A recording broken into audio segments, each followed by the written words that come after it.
Students, आज की class में हम लोग स्टडी करने वाले हैं दो चर वाले रैखिक समीकरण युग्म। इस क्लास में हम लोग रैखिक समीकरण युग्म के सारे कॉन्सेप्ट को कवर करेंगे और जो भी क्वेश्चंस हमारे बोर्ड एग्जाम में पूछे गए हैं उन सारे क्वेश्चंस को हम लोग आज की क्लास में सॉल्व करने वाले हैं।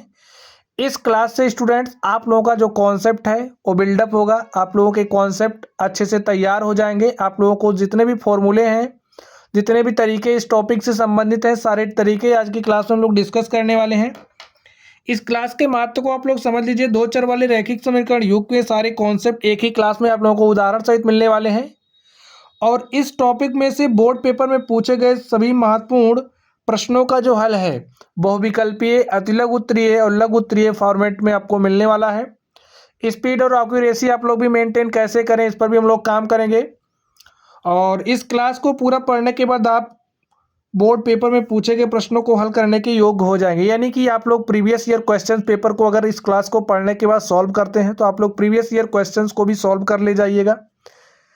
इस तरीके से हमने इस क्लास को इसमें क्वेश्चंस को शामिल किया है, कॉन्सेप्ट को शामिल किया है। तो चलिए स्टूडेंट, बिना देर किए हम लोग क्लास पर चलते हैं और चीज़ों को बेहतरीन ढंग से पढ़ते हैं।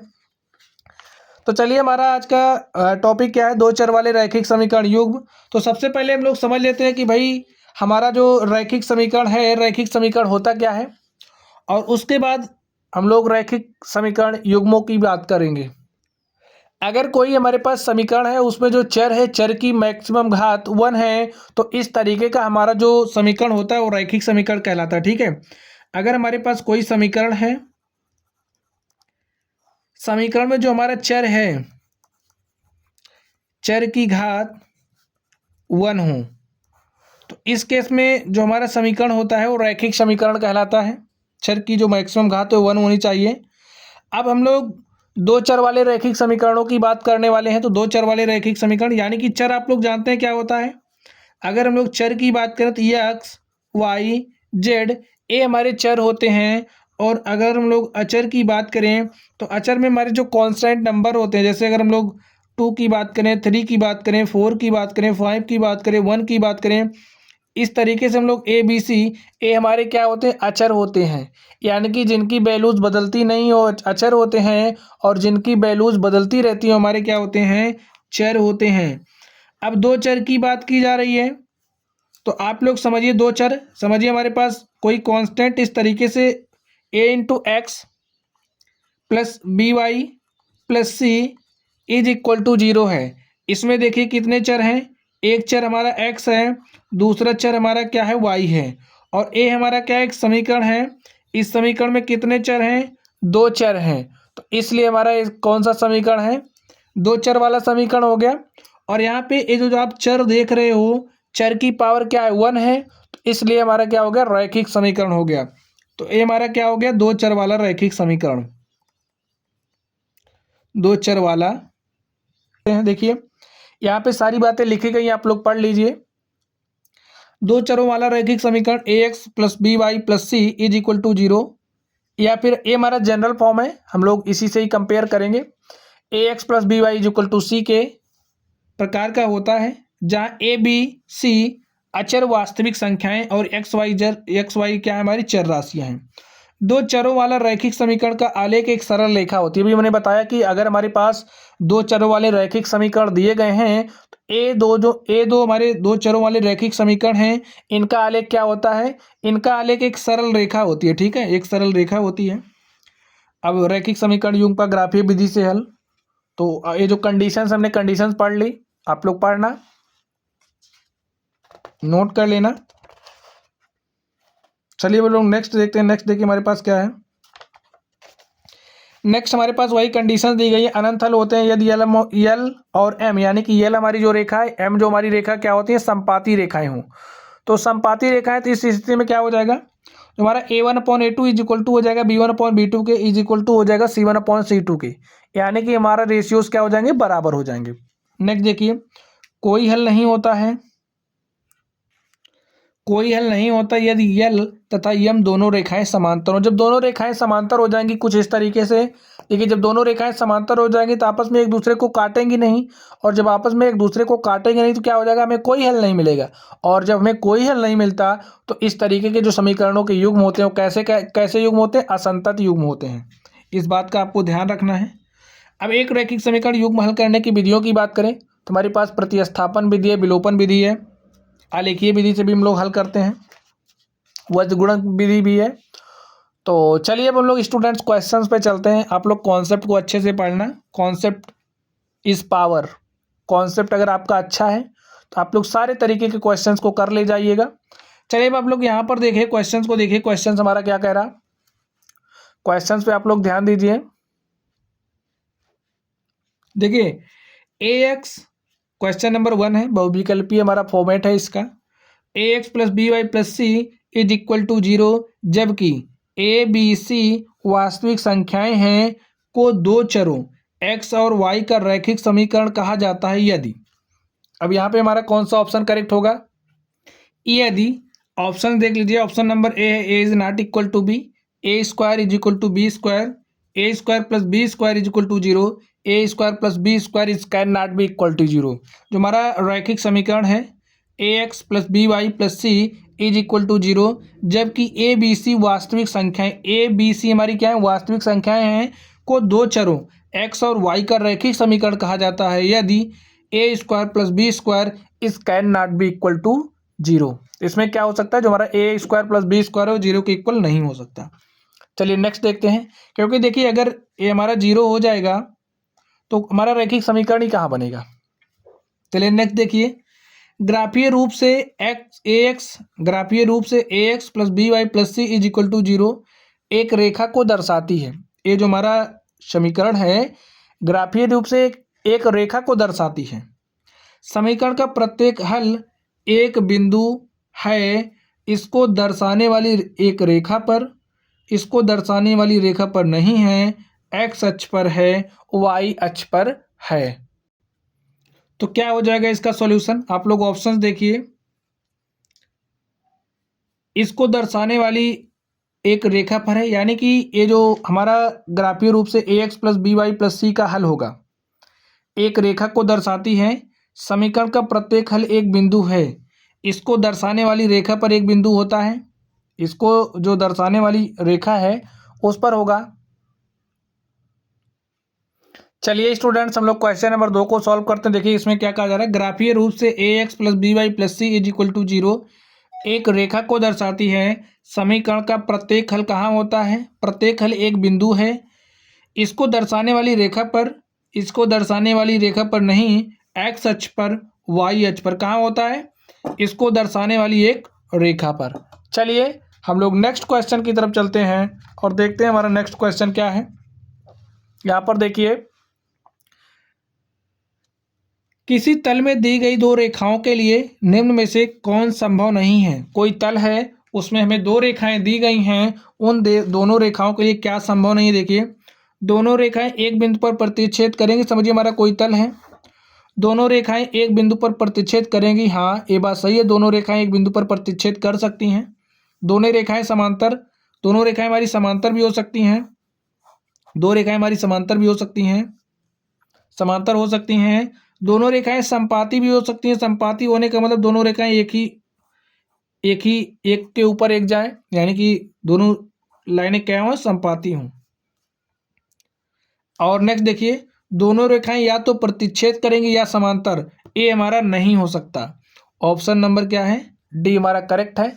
चलिए हम लोग नेक्स्ट देखते हैं। नेक्स्ट देखिए क्या है, रैखिक समीकरण युग्म x is equal to y और x प्लस वाई का के कोई उभयनिष्ठ हल नहीं होता, असीमित रूप से अनेक हल होते हैं, अद्वितीय हल होता है, उपरोक्त में से कोई नहीं। स्टूडेंट्स इसके लिए हम लोग क्या करेंगे, देखिए ए हमारा हमें क्या दिया है, लिख लीजिए x is equal to y दिया है, और इसको हम लोग कैसे लिख सकते हैं, देखिए इस y को इस तरफ लाइए तो x minus y is equal to 0 हो गया, और यहाँ से हमें दिया है x plus y is equal to 0।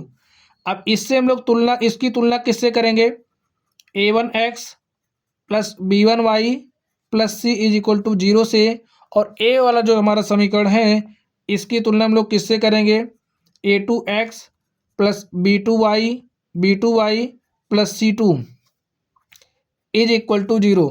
तो यहाँ से देखिए हमारे पास क्या हो जाएगा, यहाँ से देखिए क्या हो जाएगा, A1 इज इक्वल टू हमारा क्या हो जाएगा, देखिए x का कोफिशिएंट क्या है 1 है, हमारा B1 क्या हो जाएगा, B1 इस y का कोफिशिएंट हो जाएगा -1 और C1 क्या हो जाएगा 0।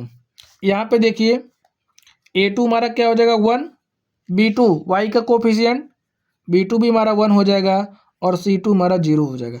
अब आप लोग यहाँ से देखिए A1/A2 देखिए हमारा क्या है, A1/A2 लिख लेते हैं, A1/A2 is equal to B1/B2 is equal to C1/C2। इसमें हम लोग वैल्यूज़ को रख करके चेक करेंगे, जो भी कंडीशन हमारी फॉलो करेगी उसी के अकॉर्डिंग बता देंगे। तो यहाँ पर देखिए A1 क्या है, A1 हमारा 1 है, A2 क्या है, A2 भी हमारा 1 है, A1/A2 आ गया। B1 क्या है, B1 देखिए हमारा -1 है और B2 क्या है, B2 हमारा 1 है। तो यहाँ से देखिए 1। अब आप लोग यहीं से देख लीजिए, जो हमारा A1/A2 है इज नॉट इक्वल टू है B1/B2 के। यहाँ से हमें क्या मिला, जो हमारा A1/A2 है वो इज नॉट इक्वल टू है B1/B2 के। तो यहाँ से हम लोग क्या कह सकते हैं, अभी अभी हमने कंडीशंस पढ़ी थी, देख लीजिए आप लोग कंडीशंस को। कंडीशंस देखिए, अगर हमारा A1/A2 is not A1/A2 is not equal to B1/B2 है, तो जो हमारी रेखाएं L और M हैं क्या करेंगी, परस्पर प्रतिच्छेद करेंगी और इस केस में हमारे पास अद्वितीय हल होता है। कैसा हल होता है, अद्वितीय हल होता है, अद्वितीय हल।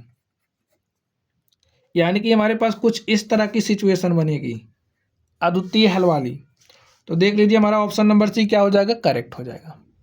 इस तरीके से आपको कंडीशंस का यूज करते हुए क्वेश्चंस को सॉल्व करना है। चलिए हम लोग नेक्स्ट चलते हैं। आप लोगों को फॉर्मूले याद रहेंगे तो आप लोग क्वेश्चंस को आसानी से कर ले जाइएगा और फॉर्मूले आप लोगों को प्रैक्टिस करते रहिएगा तो याद ही हो जाएंगे। चलिए नेक्स्ट देखिए, के किस मान के लिए, के किस मान के लिए समीकरण युग्म 2x + 3y is equal to 5 और 4x + ky is equal to 10 के अपरिमित रूप से अनेक हल, क्या, अपरिमित रूप से अनेक हल। चलिए हम लोग इसको सॉल्व करते, देखिए हमें क्या क्या दिया है, देख लीजिए हमें क्या क्या दिया है। हमें दिया है 2x + 3y। देखिए इस 5 को हम लोग इस तरफ लेकर के आएंगे, हमारा -5 हो जाएगा इज इक्वल टू 0। इस तरीके से हमारे पास हो गया। चलिए इसको भी लिख लेते हैं हम, 4x + ky, इस 10 को इस तरफ लेकर के चले आइए, -10 इज इक्वल टू 0। ए हमारा कौन सा समीकरण है, A1x + B1y + C1 is equal to 0। यहाँ पर भी लिख लीजिए A2x + B2y + C2 is equal to क्या है, 0 है। इससे आप इसकी तुलना कर लीजिए, इससे आपको इसकी तुलना करनी है, कर लीजिए। यहाँ से देखिए हमारे पास A1 is equal to, x का कोफिशिएंट A1 है, तो यहाँ पे x का कोफिशिएंट क्या है, 2 है, तो यहाँ पे 2 राइट कर लो। इसी तरीके से देखिए B1 का गुणांक, B1 y का गुणांक B1 है, तो यहाँ पे y का गुणांक क्या है, 3 है। इसी तरीके से C1 इज इक्वल टू क्या हो जाएगा, देखिए -3। अब यहाँ पे देख लीजिए हमारा A2 इज इक्वल टू क्या हो जाएगा, 4। अगर हम लोग B2 की बात करें तो B2 इज इक्वल टू हमारे पास क्या हो जाएगा, देखिए K है, तो B2 is equal to K लिख लो। और C2 की बात करें तो C2 इज इक्वल टू क्या हो जाएगा, माइनस, देखिए प्लस है यहाँ पे माइनस होता है, यहाँ पे माइनस को अंदर कर लेंगे तो हमारे पास प्लस ऑफ -10 हो जाएगा, तो C2 इज इक्वल टू क्या हो जाएगा, -10। अब इस तरीके से हमें मिल गया, तो हम लोग कंडीशन अप्लाई कर लेते हैं स्टूडेंट्स, जो भी हमारी कंडीशन फॉलो होगी उसी के अकॉर्डिंग हम लोग के का मान निकाल लेंगे। तो लिखिए A1/A2 is equal to B1/B2 is equal to C1/C2, हम ऐसे लिख ले रहे हैं, ठीक है। अब इसमें रखेंगे वैल्यूज, रख दीजिए A1 कितना है, 2 है, और इसमें देखिए दिया क्या है कि अपरिमित रूप से अनेक हल हैं, अपरिमित रूप से अनेक हल है। आप लोग सोचिए अपरिमित रूप से अनेक हल के लिए हमारे पास कंडीशंस क्या होती है, आप लोग देखिए अपरिमित रूप से अनेक हल के लिए हमारे पास कंडीशन होती है A1/A2 is equal to B1/B2 is equal to C1/C2 की। तो वैल्यूज रख दीजिए, यानी कि सारे रेशियोज बराबर हो जाएंगे, सारे हमारे इक्वल होंगे। रखिए A1 कितना है 2 है, A2 कितना है देखिए 4 है, तो A2 4 रख दीजिए, इज इक्वल टू हो जाएगा देखिए B1 कितना है, आप लोग देखिए B1 हमारा 3 है, तो यहाँ पे हमने 3 राइट कर दिया। B2 देखिए हमारा क्या है, B2 K है, तो यहाँ पे K रख दीजिए। C1 देखिए क्या है -3 है, और C2 क्या है -10 है, यही है। C1 हमारा 5 है, ठीक है, यहाँ पे 5 कर लीजिए आप लोग, यहाँ से आप लोग 5 कर लीजिए। C1 हमारा -5 है, तो -5 हमने लिखा, यहाँ पे -10 देखिए, माइनस माइनस से कट जाएगा, 5 1 के 5, 5 दूनी 10, यहाँ पे 2 1 के 2, 2 दूनी 4, हमारे पास देखिए क्या हो गया, 1/2 is equal to 3/K is equal to 1/2 है। और हमें दिया है कि अपरिमित रूप से अनेक हल हैं, तो इस केस में जो हमारा A1/A2 है बराबर हो जाएगा B1/B2 के बराबर हो जाएगा C1/C2 के, तो ये तीनों हमारे बराबर है, तो हम इनको इसके बराबर लिख सकते हैं। देखिए हम कुछ इस तरीके से लिख सकते हैं, 1/2 इज इक्वल टू 3/K, और यहाँ से देखिए क्या हो जाएगा, K को आप इस तरफ भेजिए, K इज इक्वल टू हो जाएगा 2, हमारा यहाँ भाग में है वहाँ जाएगा, गुणे के साथ हो जाएगा, तो 2 3 6। इस तरीके से हमारे पास देखिए K की वैल्यू क्या हो गई 6। अब एक बार यहाँ पे रख करके चेक कर लीजिए, देखिए यहाँ पे 1/2 है is equal to 3/6 is equal to 1/2, और 3 1 के 3, 3 दूनी 6, देखिए हमारे रेशियोज बराबर आ जा रहे हैं, बराबर आ जा रहे हैं ना, यानी कि हमारी कंडीशन सेटिस्फाई हो रही है। तो हमारे पास K की वैल्यू क्या हो गई 6 हो गई, तो जहाँ पे 6 होगा वही ऑप्शन हमारा करेक्ट हो जाएगा। तो ऑप्शन नंबर डी हमारा क्या है, करेक्ट है। चलिए बोलो नेक्स्ट क्वेश्चन की तरफ चलते हैं। देखिए नेक्स्ट क्वेश्चन हमें क्या दिया है, 2x + 3y is equal to 18, x - 2y is equal to 2 को हल करने पर हमें प्राप्त होगा।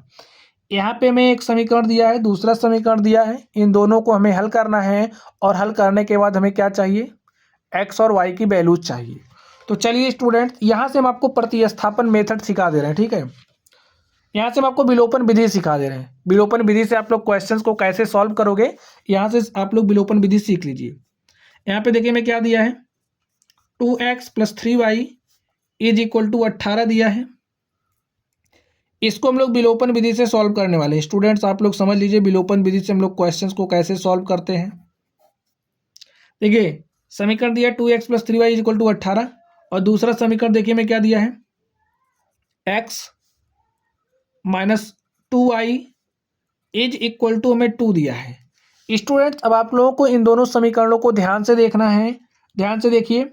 अब आप सोचिए, इनमें से हम लोग किसी एक को समाप्त करना, किसी एक वेरिएबल को हमारा काम है समाप्त करना। क्या काम है हमारा काम, किसी एक चर को समाप्त करना।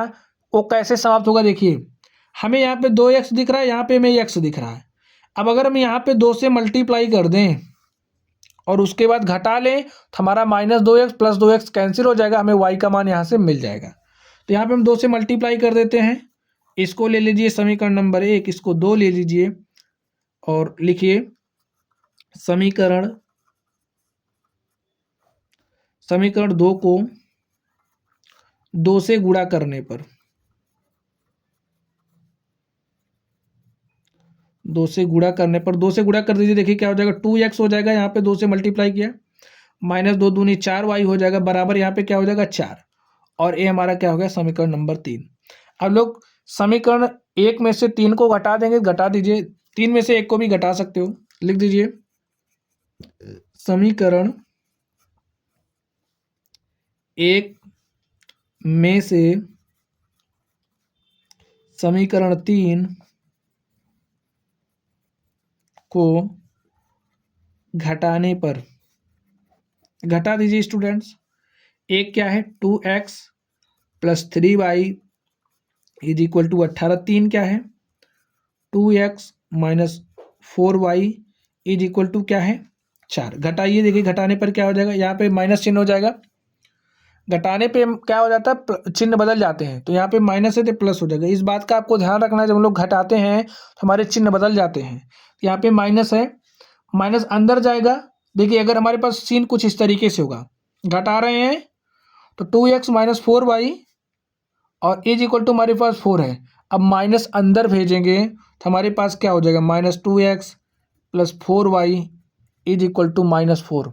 हमारे पास कुछ इस तरीके का सीन होता है, तो जब हम लोग इस तरीके से हल करते हैं तो क्या करते हैं, चिन्ह बदल देते हैं, -2x हो जाएगा, माइनस है तो प्लस हो जाएगा, यहाँ प्लस है तो माइनस हो जाएगा, कुछ इस तरीके से हल कर लीजिए। देखिए 2x कैंसिल हो जाएगा, प्लस 3y प्लस 4y, तो यहाँ पे प्लस 7y हो जाएगा, प्लस 18 माइनस 4, तो 18 में से 4 घटाएंगे 14 हो जाएगा, और 7 एक के साथ 7 दूनी 14, यहाँ से y इज इक्वल टू हमारे पास आ जाएगा 2। समझ गए। अब y का मान हमारे पास आ गया है, और इस y का मान हम लोग समीकरण 1 या समीकरण 2 में रखेंगे तो हमें x का मान मिल जाएगा। तो लिखिए y बराबर 2 समीकरण 1 में रख दीजिए या फिर 2 में रख दीजिए, ठीक है, हमें 1 में रख देने। y बराबर 2 समीकरण 1 में और रखने पर रख दीजिए 2x plus 3y is equal to 18 है, y इज इक्वल टू 2 रखना, 2 रख दीजिए। 2x प्लस 3 इंटू में 2 इज इक्वल टू 18, और यहाँ से 2x plus 2 3 6 is equal to 18, और 2x इज इक्वल टू क्या हो जाएगा, इस 6 को उस तरफ भेज दीजिए, तो यहाँ पे प्लस से इस तरफ आएगा माइनस से हो जाएगा, 18 में से 6 घटाएंगे तो 12 हो जाएगा, और 2x इज इक्वल टू 12। देखिए इधर इसे काटिए, 2 1 के 2, 2 छंग 12, x इज इक्वल टू क्या हो गया, 6 हो गया। स्टूडेंट्स अगर आप लोगों को इस तरीके से प्लस माइनस जोड़ने या घटाने में समस्या होती हो, जैसे अगर आपके पास कुछ इस तरीके का सीन बन रहा है, समझिए कुछ इस तरीके से है, आप लोगों को जोड़ने घटाने में परेशानी होती हो, या फिर बटे वाले क्वेश्चंस आप लोगों को करने में दिक्कत होती हो, अगर हमारे पास बटे वाला तो उसको हम लोग कैसे हल करते हैं, तो इस तरीके के क्वेश्चंस अगर आप लोग सॉल्व करना सीखना चाहते हो तो डिस्क्रिप्शन बॉक्स में आप लोगों को इसका लिंक मिल जाएगा, आप लोग वहाँ से सीख लेना। आता है तो अच्छी बात है। चलिए हम लोग नेक्स्ट देखते हैं। इस तरीके से देखिए y इक्वल टू हमारे पास 2 x बराबर 6 आ गया है, तो देखिए हमारा कौन सा ऑप्शन करेक्ट है, x बराबर 6 y बराबर 2, x बराबर 6 y बराबर 2, दिख रहा है x बराबर 6 y बराबर 2, ऑप्शन नंबर बी हमारा क्या है, करेक्ट है। चलिए नेक्स्ट देखते हैं। समीकरण x minus y equal to 2 एवं x plus y equal to 2 का हल होगा। हमें इसका भी हल निकालना है स्टूडेंट। देखिए इसको हम लोग इसको हम लोग विलोपन विधि से हल कर सकते हैं, लेकिन अब हम आप लोगों को सिखाने जा रहे हैं कौन सा मेथड, प्रतिस्थापन विधि। हम आपको प्रतिस्थापन विधि सिखा दे रहे हैं। देखिए x minus y equal to 2 दिया है, यहाँ से हम क्या करेंगे, x निकाल लेंगे। देखिए x इक्वल टू हमारे पास क्या हो जाएगा 2, ए माइनस वाई इधर आएगा तो यहाँ पे हमारा प्लस वाई हो जाएगा, एक्स बराबर हमारे पास 2 प्लस वाई हो गया, और इस एक्स का मान हम लोग इस समीकरण नंबर 2 में, इसको समीकरण 1 मान लीजिए, और x plus y is equal to 2 है, इसको हम लोग समीकरण नंबर 2 मान लेते हैं, ठीक है। ये जो x का मान हमारे पास आया है, इस x के मान को हम लोग इसमें प्रतिस्थापित कर देंगे। प्रतिस्थापित कर दीजिए, लिखिए x का मान समीकरण 2 में प्रतिस्थापित करने पर, जब हम लोग प्रतिस्थापित करते हैं मान को तो हमारा विधि प्रतिस्थापन कहलाता है, और जब किसी वेरिएबल को विलोप कर देते हैं तो विलोपन विधि कहलाता है। x का मान समीकरण 2 में प्रतिस्थापित करने पर, प्रतिस्थापित करिए स्टूडेंट्स। x के स्थान पर 2 प्लस वाई रख दीजिए, तो हमने x के स्थान पर 2 प्लस वाई रखा, plus y is equal to 2। यहाँ से देखिए y कितना हो जाएगा 2y, और a2 हमारा उस तरफ जाएगा, देखिए a2 उस तरफ जाएगा तो यहाँ पे प्लस 2 है, यहाँ पे माइनस 2, 2 2 क्या हो जाएगा 0, और यहाँ से 2y इज इक्वल टू अगर हमारा 0 है तो y इज इक्वल टू भी क्या हो जाएगा 0। अब इस y का मान यहाँ पे रखिए, y इज इक्वल टू 0 रखने पर देखिए क्या हो जाएगा, x बराबर हमारे पास आ जाएगा 2, y 0 रखेंगे तो x बराबर 2 हो जाएगा, तो x बराबर 2 y बराबर 0 हमारे समीकरण का हल है। देख लीजिए x बराबर 2 y बराबर 0, हमारा ऑप्शन नंबर बी क्या है, करेक्ट है। तो हमने आप लोगों को प्रतिस्थापन विधि भी सिखा दी और विलोपन विधि भी सिखा दी। चलिए स्टूडेंट्स अब हम लोग नेक्स्ट क्वेश्चन की तरफ चलते हैं। तो क्वेश्चंस को देखिए आप लोग, के किस मान के लिए समीकरण 3x minus y plus 8 is equal to 0 और 6x minus k y is equal to minus 16 संपाती रेखाएं निरूपित करती हैं। रेखाएं कैसे निरूपित कर रही हैं, संपाती रेखाएं निरूपित कर रही हैं। और संपाती के केस में हमारे पास क्या होता है स्टूडेंट्स, कंडीशन आप लोग बताइए, संपाती का केस हमारा क्या होता है, संपाती का केस आप लोग बताइए, a1 upon a2 A1 upon A2 हमारा संपाती का केस है। A1 upon A2 is equal to हमारा होता है B1 upon B2 is equal to होता है C1 अपॉन C2।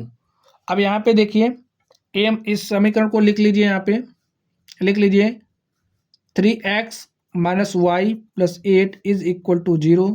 और हमारा दूसरा समीकरण क्या है 6x minus k y is equal to -16। इस तरीके से देखिए मैं दिया है, इसको हम लोग कुछ इस फॉर्मेट में चेंज कर लेते हैं। देखिए ए हमारा A1x है, ए हमारा B1y और C1 इज इक्वल टू 0। इसको भी हम लोग उसी रूप में चेंज कर लेते हैं 6x माइनस के वाई। अब -16 को इस तरफ लेकर के ये +16 हो गया इज इक्वल टू 0। और ये हमारा इसको किससे कंपेयर करेंगे A2x plus B2y plus C2 is equal to 0 से। अब आप लोग इसको देखिए, यहाँ से हमारा A1 इज इक्वल टू क्या हो जाएगा बताइए। एक्स का कोफिशिएंट A1, यहाँ पे x का कोफिशिएंट क्या है 3, A1 is equal to 3। B1 क्या हो जाएगा B1 इज इक्वल टू देखिए -1 हो जाएगा, y का कोफिशिएंट -1 ही तो है। और C1 क्या हो जाएगा C1 हमारा 8 हो जाएगा। यहाँ से देखिए A2 हमारा क्या है 6 है। और अगर हम लोग B2 की बात करें, B2 देखिए यहाँ से हमारा क्या है -k है। और अगर हम लोग C2 की बात करें तो C2 हमारा क्या है 16 है। तो इस तरीके से हमारे पास आ गया। चलिए अब लोग इस कंडीशंस को अप्लाई करते हैं। देखिए हमारा A1 upon A2 is equal to B1 upon B2 is equal to C1 upon C2। Values रख दीजिए। A1 की वैल्यू क्या है 3 है, A2 की वैल्यू क्या है 6 है, इज इक्वल टू B1 क्या है -1 है, B1 -1 है। और B2 हमारा -k है, -k है।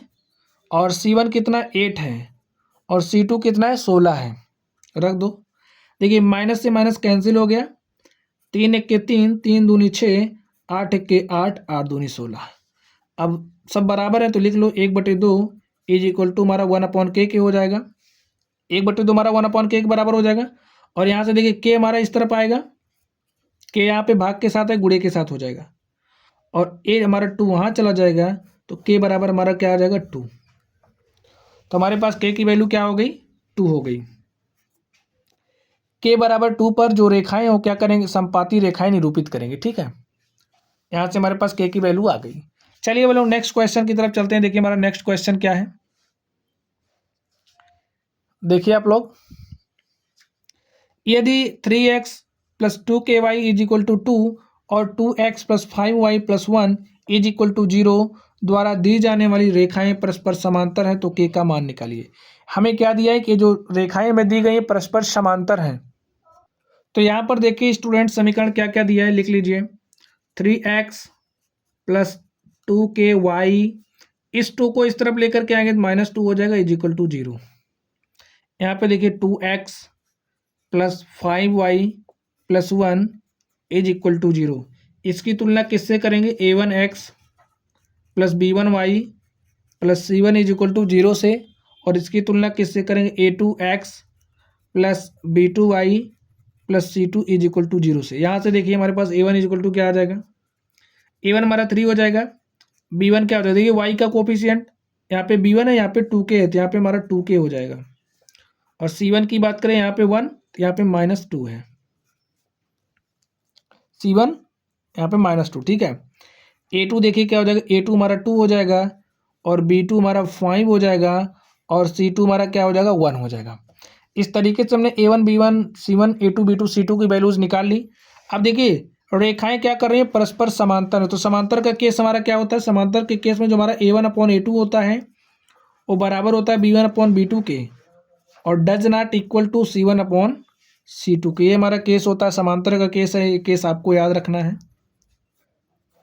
तो वैल्यूज रख दीजिए। देखिए A1 कितना है, A1 कितना है 3 है और A2 कितना है 2 है, हो गया 3/2 इज इक्वल टू B1 कितना है, देखिए B1 कितना 2/2k है और B2 कितना है 5 है, C1 कितना है -2 है अपॉन में 1, यही है।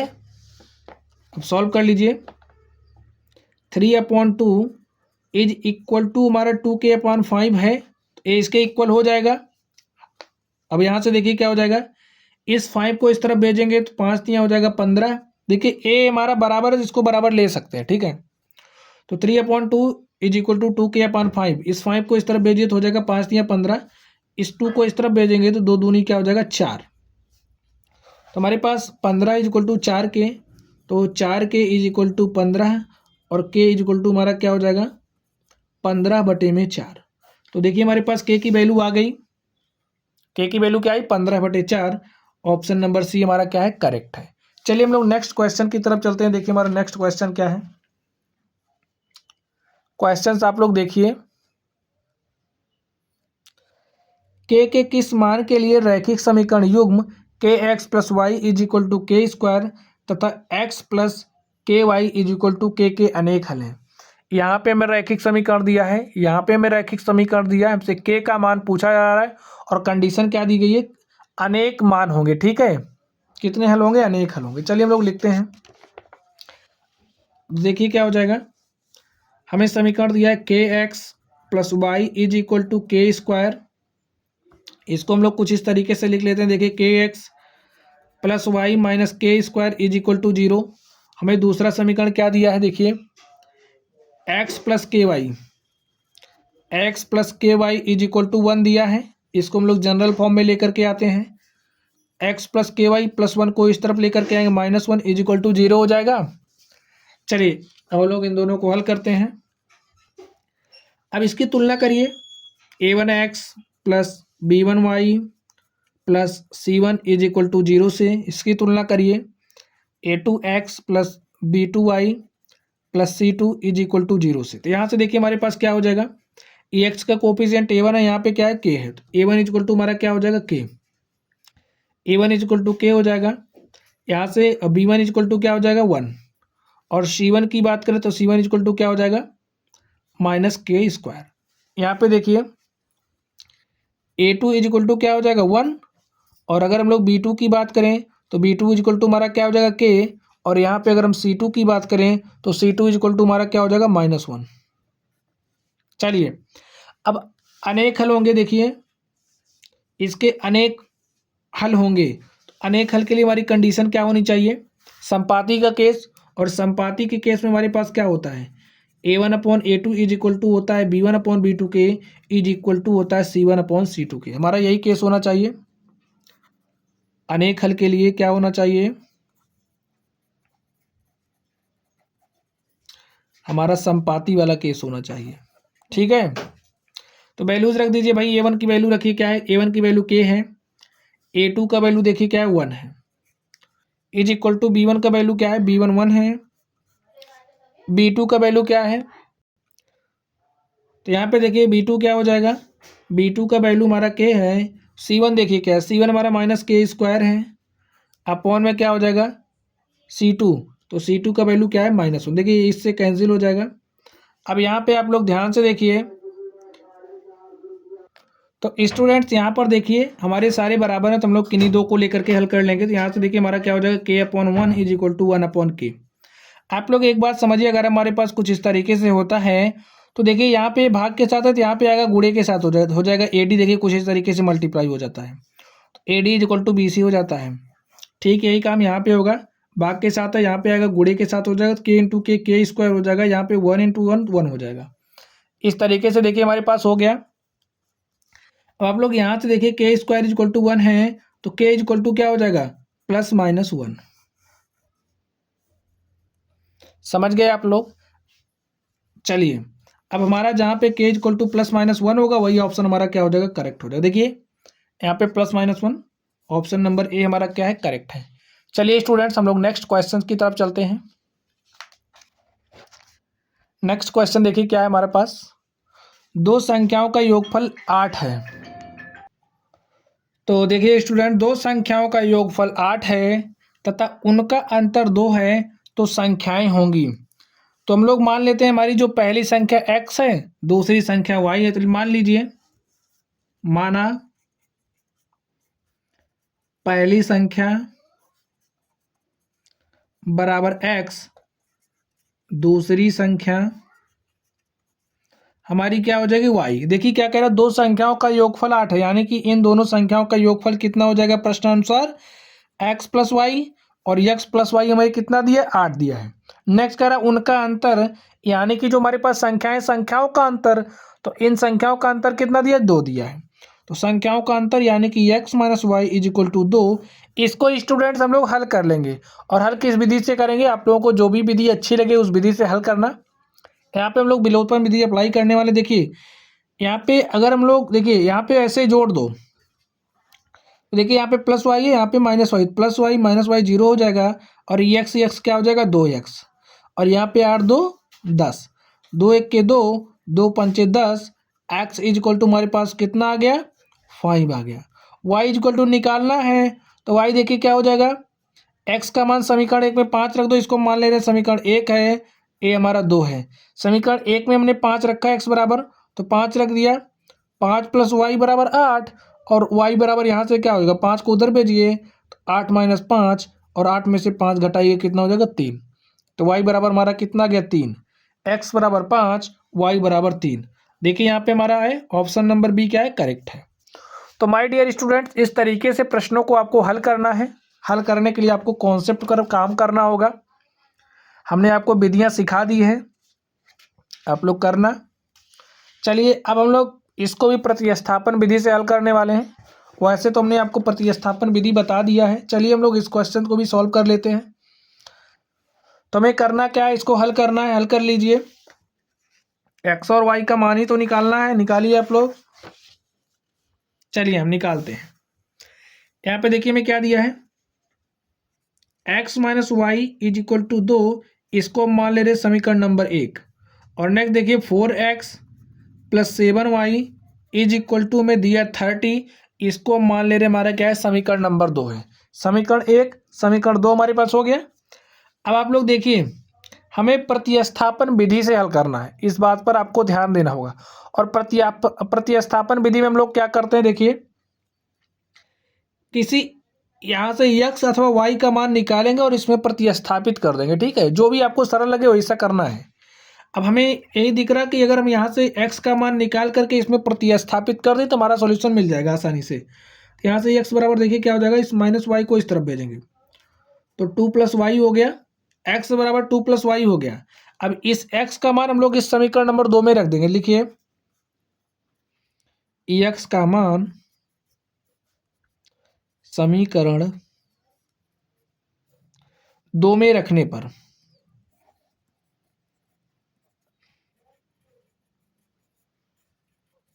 समीकरण 2 में x का मान आप रख दीजिए। तो यहाँ पे 4 है, x का मान रखना, तो x का स्थान क्या है, x के स्थान पे क्या है, 2 प्लस वाई। तो यहाँ पे हमने इस तरीके से 2 प्लस वाई रखा, plus 7y is equal to 30 हमारे पास यही हो जाएगा। हल कर लीजिए इसको, देखिए क्या हो जाएगा, 4 से इसमें मल्टीप्लाई करिए तो 4 दूनी 8, प्लस अंदर 4 जाएगा तो 4y हो जाएगा, plus 7y is equal to 30। ऐसा हो गया हमारे पास। देखिए प्लस 4y प्लस 7y कितना हो जाएगा, 11y इज इक्वल टू, यहाँ पे प्लस 8 है तो इस तरफ आएगा माइनस 8 हो जाएगा, और 30 में से 8 घटाइए कितना हो जाएगा, 22। यहाँ पे 11y इज इक्वल टू 22 आ गया, और y इज इक्वल टू क्या हो जाएगा, देखिए 22 बटे में 11, 11 एक के 11, 11 दूनी 22, और y इज इक्वल टू हमारे पास क्या आ गया, 2। देखिए हमारे पास इतनी आसानी से y का मान आ गया। अब ये जो y का मान आया इसमें हम लोग रख देंगे, ठीक है।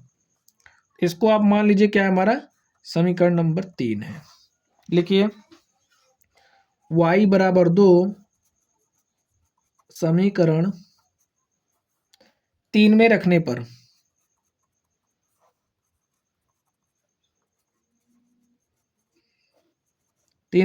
रख दीजिए। इसमें रखिए x देखिए क्या हो जाएगा, 2 प्लस y कितना है, y 2 है तो 2 रख दो, तो 2 2 कितना हो जाएगा, 4। हमारे पास x का वैल्यू क्या आ गया, 4। तो लिख दीजिए अतः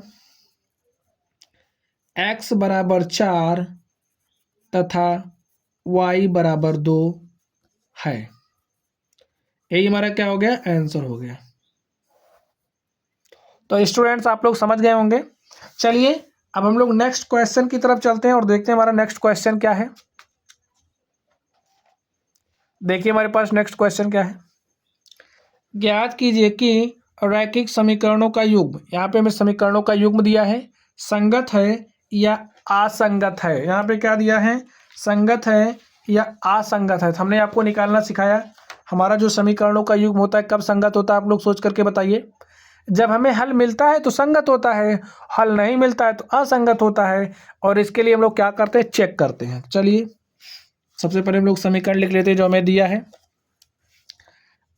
अब आप लोगों को बोर्ड पेपर में एकदम बढ़िया राइटिंग बना बना करके लिखना है, सिस्टमेटिक ढंग से लिखना है। वैसे राइटिंग की कोई ज़रूरत नहीं है इसमें मैथ में। चलिए देखिए हमारा क्या है, 2x minus 3y is equal to 8 है। इसको हम लोग जनरल फॉर्म में कन्वर्ट कर ले रहे हैं। देखिए क्या हो जाएगा, 2x माइनस 3y, इस 8 को इस तरफ लेकर के आइए, -8 हो जाएगा इज इक्वल टू 0। देखिए हमारा जनरल फॉर्म में आ गया। इसको हम लोग कर लेते हैं। देखिए 4x minus 6y is equal to 9 है, तो -9 हो जाएगा यहाँ पे इज इक्वल टू 0। देखिए अब इसकी तुलना करिए, किससे करेंगे, a1x plus b1y plus c1 is equal to 0 से। इसकी तुलना करेंगे a2x plus b2y plus c2 is equal to 0 से। तुलना कर लीजिए, देखिए क्या हो जाएगा, a1 इज इक्वल टू क्या हो जाएगा, आप लोग सोच करके बताइए, 2, b1 हो जाएगा -3 और c1 हो जाएगा -8। a2 का बात करें, देखिए a2 4 हो जाएगा, b2 का बात करें तो b2 हमारा -6 हो जाएगा, और अगर हम लोग c2 की बात करें c2 हमारा -9 हो जाएगा। अब देखिए हमें बताना है संगत है या असंगत है, हमें तो कुछ पता नहीं है अभी। तो हम लोग क्या करेंगे, हम लोग डायरेक्टली a1/a2 निकालते हैं is equal to b1/b2 is equal to c1/c2। इसका रेशियो निकालेंगे भी, हमें इससे पता चल जाएगा समीकरणों का हमारा संगत है या असंगत है। हमें दो केसेस में हल मिलता है, और अगर उन दो केसेस में से हमारा कोई एक केस आ जाएगा तो हमारा संगत हो जाएगा, अगर कोई भी केस नहीं आए उन दोनों में से तो असंगत हो जाएगा। तो वैल्यूज रख दीजिए। देखिए क्या हो जाएगा, a1 कितना है, 2 है, a2 है 4, तो लिख दो 2/4 इज इक्वल टू b1 कितना है, -3 है, b2 कितना है, -6 है। फिर देखिए c1 कितना है, -8 है, और c2 कितना है, -9 है। देखिए माइनस माइनस से कैंसिल हो गया, माइनस माइनस क्या हो जाएगा, प्लस हो जाएगा। अब यहाँ पे देखिए 2 1 के 2, 2 दूनी 4, 3 1 के 3, 3 दूनी 6, लेकिन इसमें हम कुछ नहीं कर पा रहे हैं, ठीक है। तो यहाँ से हमारा क्या हो जाएगा, 1/2 इज इक्वल टू 1/2 है, बट नॉट इक्वल टू 8/9 है। यहाँ पे आप लोग देख पा रहे हैं हमारे पास केस कौन सा बना, a1/a2 इज इक्वल टू है b1/b2 के, इज नॉट इक्वल टू है c1/c2 के। तो ये हमारा केस किसका है, आप लोग बताइए।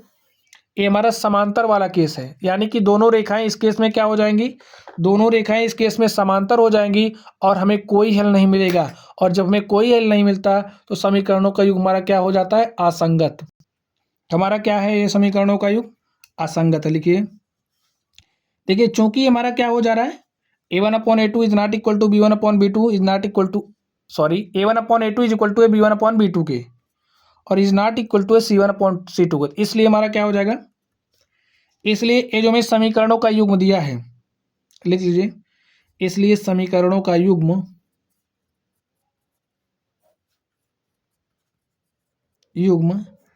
असंगत है।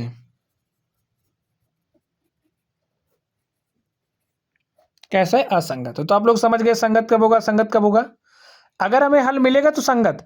हल हमें दो ही केसेस में मिलता है, एक हमारा केस होता है a1/a2 is not equal to b1/b2 का, इसमें हमें अद्वितीय हल मिलता है, और एक हमारे पास होता है a1/a2 इज इक्वल टू होता है b1/b2 का, इज इक्वल टू होता है c1/c2 का, हमारा संपाती वाला केस।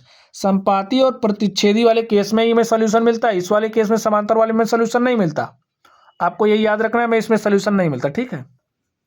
और जिसमें सोल्यूशन नहीं मिलेगा वो असंगत हो जाएगा। चलिए हम लोग नेक्स्ट क्वेश्चन की तरफ चलते हैं। तो देखिए स्टूडेंट्स, हमारे पास क्वेश्चन नंबर 3 आ चुका है। देखिए क्या कह रहा है, के मान ज्ञात कीजिए जिनके लिए समीकरण निकाय, हमें समीकरणों का निकाय दिया है, के का मान निकालना है। कौन सी कंडीशन पे, एक तो निकालना है अद्वितीय हल हो, और दूसरा निकालना है के का ऐसा मान जिसपे कोई हल ना हो। तो स्टूडेंट्स चलिए हम लोग सॉल्व करते हैं। देखिए स्टूडेंट्स, इन सारे क्वेश्चंस को आपको लाइटली नहीं लेना है, हमने सारे उन क्वेश्चंस को सिलेक्ट करके लिया है, एकदम समझिए रिसर्च करके हमने क्वेश्चंस निकाले हैं आप लोगों के लिए। सारे क्वेश्चंस आपके बोर्ड एग्जाम में पूछे गए हैं, और इसमें आप लोग देख भी पा रहे होंगे कि सारे क्वेश्चन समाहित हैं। हर तरीके के क्वेश्चंस को हमने लिया है, आप लोगों के बोर्ड एग्जाम में किस तरीके के क्वेश्चंस बन सकते हैं, हमने सारे क्वेश्चंस को लिया है।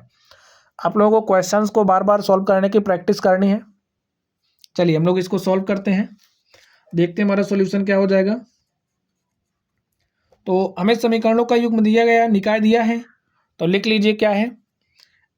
यहाँ पे k x plus 2y is equal to 5 दिया है, तो इस 5 को इस तरफ लेकर के आइए, -5 हो जाएगा, जनरल फॉर्म में हम चेंज कर लेंगे। यहाँ पे देखिए 3x प्लस वाई, इस +1 को इस तरफ लेकर के आइए, -1 हो जाएगा, इज इक्वल टू 0। यहाँ से देखिए क्या हो जाएगा, a1x plus b1y plus c1 is equal to 0 हो जाएगा। और यहाँ से a2x plus b2y plus c2 is equal to 0 हो जाएगा। अब तुलना कर लीजिए आप लोग, a1 देखिए, a1 इज इक्वल टू क्या हो जाएगा, a1 is equal to k, b1 क्या हो जाएगा, b1 इज इक्वल टू हमारा क्या हो जाएगा 2, और c1 की बात करें तो c1 इज इक्वल टू हमारा क्या हो जाएगा -5। यहाँ पे देखिए हमारा a2 क्या हो जाएगा, a2 इज इक्वल टू 3 हो जाएगा। b2 का बात करें, b2 क्या हो जाएगा, देखिए y का कोफिशिएंट 1 है तो 1 हो जाएगा। और c2 का बात करें तो c2 क्या हो जाएगा -1। आप लोग a1 b1 c1 a2 b2 c2 निकालना तो सीख ही गए होंगे। चलिए हमारे पास ये आ गया, अब हम लोग इसको लेकर के सॉल्व करते हैं फर्स्ट नंबर को। जब अद्वितीय हल हो, ठीक है,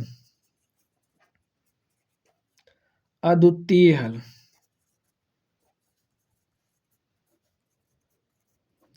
अब आप लोग अद्वितीय हल वाला केस याद करिए, क्या होता है हमारा अद्वितीय हल हमें कब मिलता है, जब हमारा a1/a2 इज इक्वल टू ना हो b1/b2 के। तो इस केस में जो हमारी रेखाएं हैं देखिए क्या कर जाएंगी, एक दूसरे को प्रतिच्छेद कर जाएंगी। इस केस में प्रतिच्छेद करेंगी और हमें अद्वितीय हल मिलता है। तो केस क्या है, a1/a2 is not equal to b1/b2। तो वैल्यूज रख दीजिए, a1 कितना है, a1 का वैल्यू k है, और a2 का वैल्यू देखिए क्या हो जाएगा 3, इज नॉट इक्वल टू क्या होना चाहिए b1/b2। तो b1 क्या है 2 है, और b2 हमारा देखिए क्या है, b1 2 है और b2 हमारा क्या है 1 है।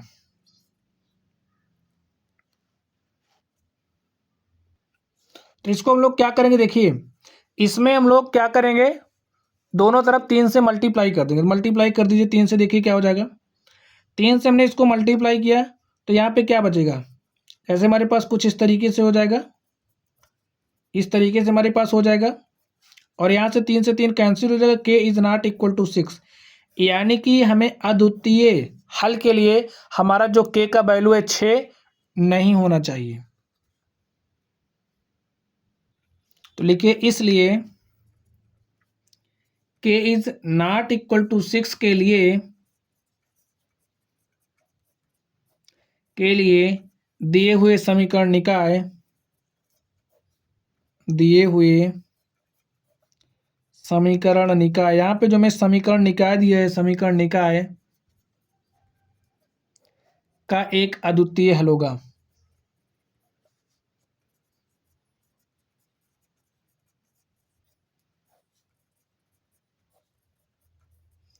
आप लोगों को केसेस याद रखना है बस। चलिए हम लोग नेक्स्ट देखते हैं। नेक्स्ट हमारे पास क्या है, कोई हल नहीं हो, कोई हल नहीं हो, इसके लिए क्या होना चाहिए आप लोग सोच करके बताइए। कोई हल नहीं हो, कोई हल नहीं हो, इसके लिए हमारे पास क्या होना चाहिए, a1/a2 इक्वल होना चाहिए b1/b2 के, और नॉट इक्वल होना चाहिए c1/c2 के। तो वैल्यूज आप लोग रख दीजिए a1 a2 b1 b2 c1 c2 की। a1 क्या है k है, a2 क्या है 3 है, b1 क्या है 2 है, और b2 1 है।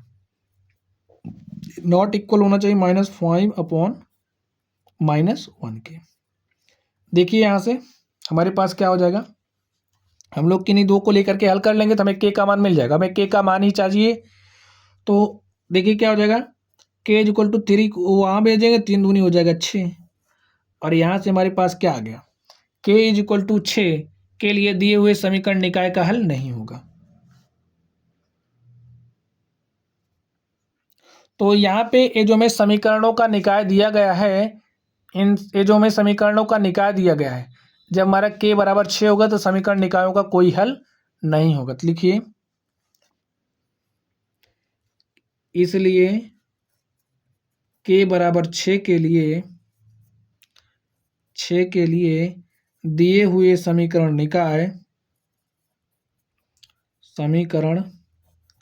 निकाय का कोई हल नहीं होगा।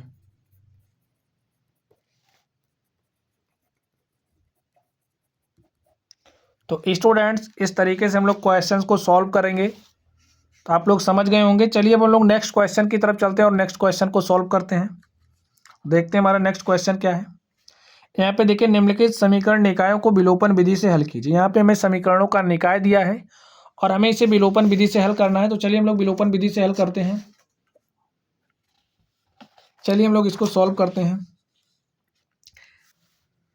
तो लिख लीजिए समीकरणों को। x/2 solution x/2 plus 2i/3 plus 1 is equal to 0। हमें नेक्स्ट दिया है x minus y/2 is equal to 3। यहाँ पे विधि देखिए, हमें विलोपन विधि दिया है, तो हमें विलोपन विधि अप्लाई करना है। ठीक है। अब ये जो समीकरणों का निकाय हमें दिया है, बटे वाले को दे करके आपको डरना नहीं है। इसको हम लोग जनरल फॉर्म में चेंज करते हैं। देखिए, अगर हम लोग इस समीकरण में 6 से मल्टीप्लाई कर दें, मल्टीप्लाई कर सकते हैं दोनों तरफ, आप 6 से मल्टीप्लाई कर दो। तो हमने 6 से मल्टीप्लाई किया, देखिए क्या हो जाएगा 6x/2। आप लोग सीधा सीधा एलसीएम ले लेना 2 और 3 का, या फिर यहाँ पे ऊपर 3 से मल्टीप्लाई कर दो, यहाँ पे 2 से मल्टीप्लाई कर दो, और पूरे में भी हमारा फिर हल करेंगे तो हो जाएगा इस तरीके से। जैसा भी ठीक पड़े आप लोग वैसा कर लेना। ठीक है। हमने 6 से मल्टीप्लाई किया तो क्या हो जाएगा, यहाँ पे 6 दूनी 12 y/3, फिर यहाँ पे 6 से मल्टीप्लाई हो जाएगा, यहाँ पे 6 से मल्टीप्लाई करेंगे 0 हो जाएगा। अब देखिए 2 1 के 2, 2 3 6, 3 1 के 3, 3 चौक 12, यहाँ पे क्या हो जाएगा 3x प्लस 4y प्लस 6 बराबर 0। हमारा इस रूप में चेंज हो गया। यही काम हम लोग यहाँ पे भी करेंगे। हम लोग सारे में 2 से मल्टीप्लाई कर देंगे। 2 से मल्टीप्लाई करिए, देखिए क्या हो जाएगा 2x। अब यहाँ पे 2y/2 और यहाँ पे 2 3 6 हो जाएगा। देखिए 2 से 2 कैंसिल हो जाएगा। 2x माइनस वाई, इस प्लस 6 को इधर लेकर के आएंगे तो -6 इज इक्वल टू 0 हो गया। हमारा इस फॉर्म इस तरह से आ गया। अब इसको हम लोग मान लेंगे हमारा समीकरण नंबर 1 है और ये हमारा समीकरण नंबर 2 है। अब आप लोग ध्यान से देखिए, विलोपन विधि में किसी एक चर को हम लोग विलोप कर देते हैं, यानी कि गायब करना होता है। तो किसको गायब करेंगे आप लोग देखिए, यहाँ पे 3x, यहाँ पे 4y है, यहाँ पे 2x, यहाँ पे y है। तो हम देख पा रहे हैं यहाँ पे 4y है, यहाँ पे y है। अगर इस समीकरण में हम लोग दोनों तरफ 4 से मल्टीप्लाई कर दें तो यहाँ पे हमारे पास -4y हो जाएगा और यहाँ पे +4y। हम लोग जोड़ लेंगे तो हमारा y समाप्त हो जाएगा। तो लिखिए, इतना आपको सोचना पड़ेगा। समीकरण 2 में 2 से मल्टीप्लाई करने पर, 2 से गुणा करने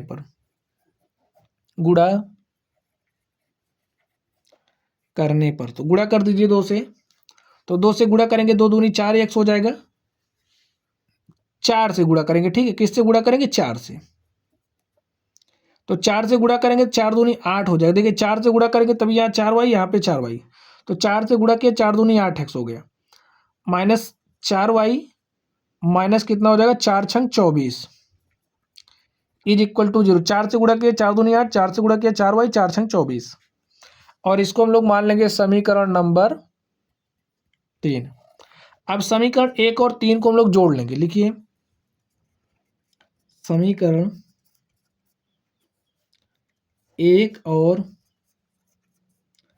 3 को जोड़ने पर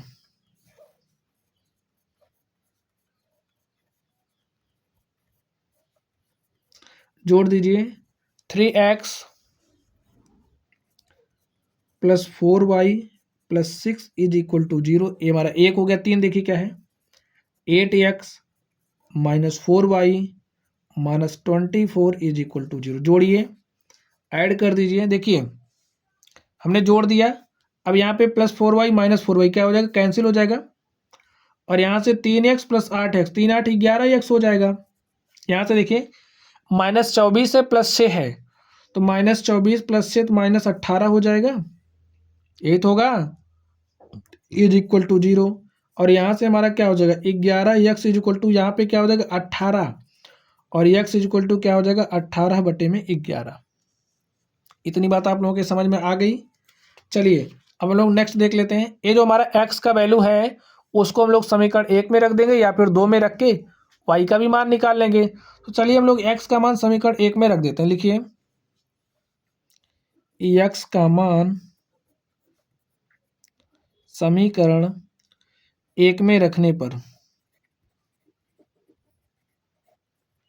x का मान समीकरण 1 में रखिए। देखिए कहाँ है 3x का वैल्यू रखना है कितना 18/11, तो यहीं पे रख दो 18/11 plus 4y is equal to, देखिए क्या हो जाएगा, इस +6 को हम इस तरफ भेज देंगे, +6 को इधर भेज देंगे तो -6 हो जाएगा, तो -6 हो गया। चलिए इसको हल कर लीजिए। देखिए क्या हो जाएगा 18 तिहाई कितना होता है 54/11 plus 4y is equal to -6। अब देखिए यहाँ पे प्लस है तो इधर भेज देंगे माइनस हो जाएगा, भेज दीजिए भाई।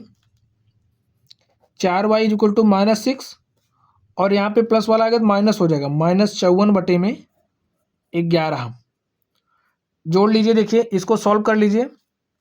कैसे सॉल्व होगा, इसके ऊपर नीचे आपको करना क्या पड़ेगा, इसके ऊपर नीचे आप 11 से मल्टीप्लाई करिए तो 11 छक्का 66 हो जाएगा और बटे में 11 -54 बटे में 11 सॉल्व कर लीजिए। देखिए क्या हो जाएगा, हर बराबर है तो हम लोग इसको सॉल्व कर लेंगे।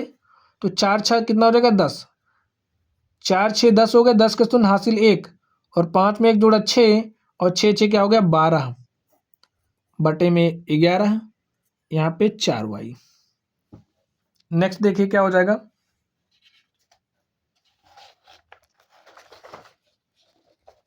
तो देखिए क्या हो जाएगा, और यहाँ पे देखिए माइनस माइनस ऐड हो गया और हमारा चिन्ह क्या रहेगा यहाँ पे माइनस, तो माइनस चिन्ह लगा दो। देखिए इसको इससे काट देंगे, 4 तियाँ 12 तो यहाँ पे 30 आ जाएगा और यहाँ पे देख लीजिए हमारे पास y इक्वल टू क्या आ जाएगा -30/11। तो हमारे पास x का वैल्यू आ गया 18/11 और y की बात करें तो y का वैल्यू हमारे पास कितना आ गया है -30/11। तो आप लोग लिखिए आता है x बराबर 18/11 तथा y बराबर -30/11 है। तो माय डियर स्टूडेंट्स, यही हमारा इस क्वेश्चन का सॉल्यूशन हो गया। इस तरीके से आप लोग क्वेश्चंस को सॉल्व कर सकते हो। चलिए अब हम लोग नेक्स्ट क्वेश्चन की तरफ चलते हैं। इस तरीके के क्वेश्चंस आपके एग्जाम में पूछे गए हैं। जो सारे क्वेश्चंस मैं डिस्कस कर रहा हूँ सारे आप लोगों के एग्जाम्स में पूछे गए हैं। आप लोग क्वेश्चंस को सॉल्व करने की प्रैक्टिस करना। यहाँ पे देखिए नेक्स्ट क्वेश्चन, के का मान ज्ञात कीजिए जिसके लिए समीकरण 2x + ky is equal to 1 और 3x - 5y is equal to 7 का एक अद्वितीय हल है। तो समीकरण स्टूडेंट लिख लीजिए आप लोग। देखिए क्या है 2x + ky is equal to 1 और इसको हम लोग जनरल फॉर्म में लेकर के चलते हैं। क्या हो जाएगा 2x + ky, इस +1 को इधर लेकर के आएंगे -1 हो जाएगा इज इक्वल टू 0 और इधर क्या है 3x - 5y is equal to 7, 7 को इस तरफ लेकर के आइए 3x - 5y - 7 is equal to 0।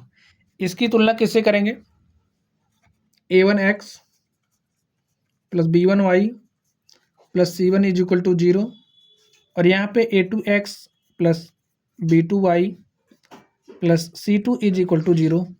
तो वैल्यूज निकाल लीजिए। a1 क्या हो जाएगा, x का coefficient a1 is equal to हमारा क्या हो जाएगा 2।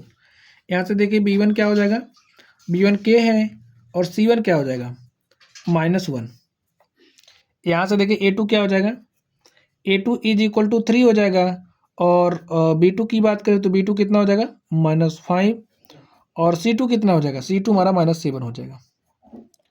अब हमसे कहा क्या जा रहा है, का एक अद्वितीय हल है। अद्वितीय हल के लिए हमारा क्या होना चाहिए कंडीशन, तो लिख लीजिए अद्वितीय हल के लिए हमारा क्या होता है, जो a1/a2 होता है इज नॉट इक्वल टू होता है b1/b2 के। ये हमारा केस किसका है, अद्वितीय हल के लिए, इसको आपको याद रखना है। अद्वितीय हल के लिए a1/a2 नॉट इक्वल होना चाहिए b1/b2 के। तो वैल्यूज रख दीजिए। देखिए a1 कितना है, a1 2 है, a2 कितना है, a2 3 है, b1 कितना है, b1 k है और B2 कितना है, -5 है। कितना है, -5 है। तो हम लोग क्या करेंगे, इसको दोनों तरफ -5 से मल्टीप्लाई कर दें। मल्टीप्लाई कर दीजिए, देखिए क्या हो जाएगा।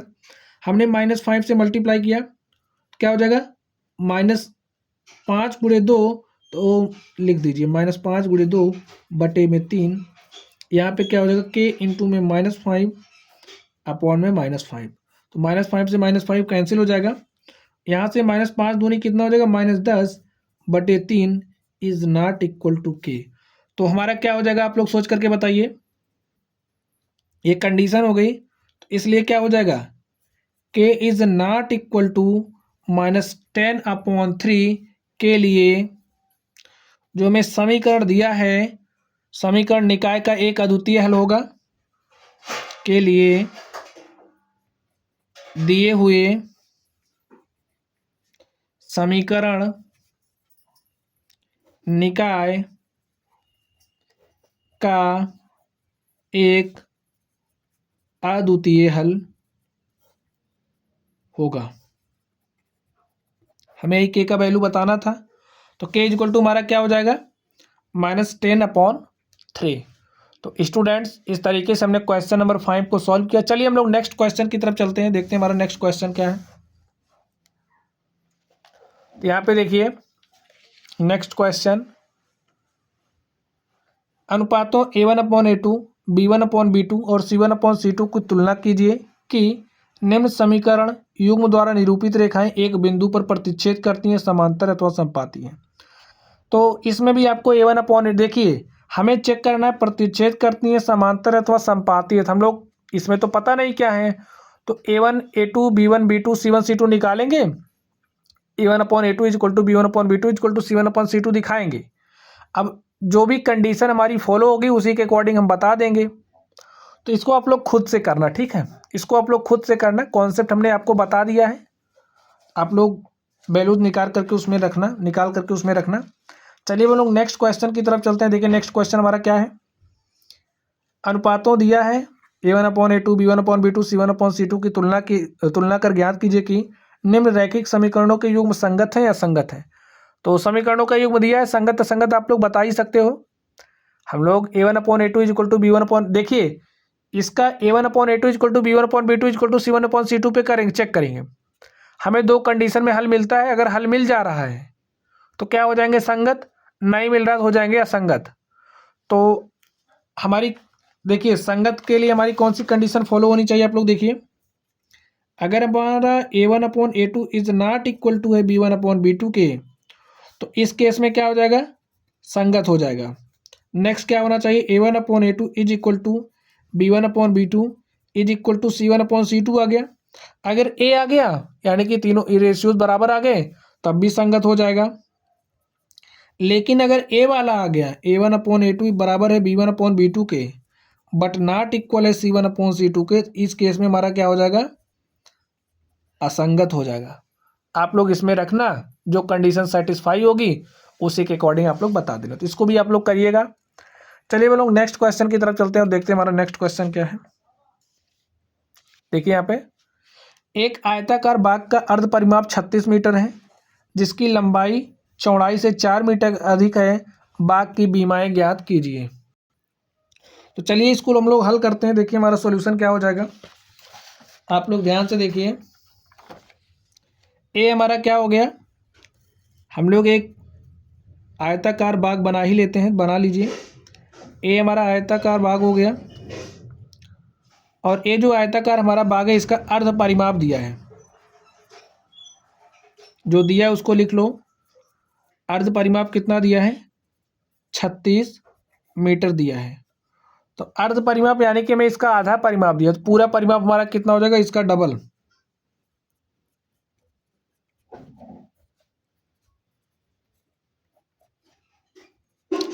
72 मीटर, ठीक है, इसका परिमाप हो गया। अब नेक्स्ट देखिए क्या दिया, जिसकी लंबाई चौड़ाई से 4 मीटर अधिक है, यानी कि जो लंबाई है चौड़ाई से 4 मीटर अधिक है। तो ये हमारी लंबाई है, इसको हम लोग लंबाई मान ले रहे हैं, हमारी क्या हो जाएगी, चौड़ाई। तो जो लंबाई है चौड़ाई से 4 मीटर अधिक है, चौड़ाई से 4 मीटर अधिक क्या है, लंबाई है।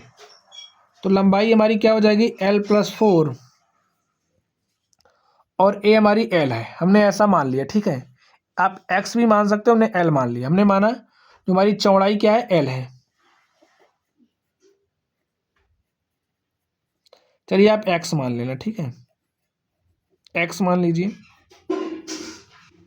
ये हमारा X+4 हो जाएगा। मानिए माना आयताकार बाग की चौड़ाई कितनी है, X मीटर है। तो जिसकी लंबाई चौड़ाई से 4 मीटर अधिक है, तो ये चौड़ाई है, लंबाई 4 मीटर अधिक है, तो लिख लीजिए लंबाई क्या हो जाएगी, लंबाई बराबर X+4 मीटर।